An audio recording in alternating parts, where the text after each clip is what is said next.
Hey everyone, welcome back to my mini blog. আর সবাইকে জানাই হ্যাপি দিওয়ালি। কালী পুজোর দিন রাত্রিবেলা প্রচুর বাজি ফাটিয়ে তার পরের দিন আমরা বেরিয়েছিলাম ঠাকুর দেখতে। আগের ব্লগেই বলেছিলাম যে তমলুকে খুব ভালো পুজো হয়। একটু সন্ধ্যে সন্ধ্যে করেই আমরা বেরিয়েছিলাম যাতে এই আলোর উৎসবের চারিদিকটার আলোময় পরিবেশটা আমরা দেখতে পাই। বেশ ভালোই ভিড় ছিল, আর তার মধ্যেই আমরা বাইক নিয়ে টুকটুক করে ঠাকুর দেখা শুরু করি।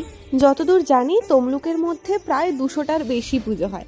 তা এত ঠাকুর দেখা তো কোনোভাবেই সম্ভব নয়। আমরা যে কটা প্যান্ডেল দেখেছিলাম প্রত্যেকটাই খুবই ভালো করেছিল, আর মায়ের রূপ তো অসাধারণ।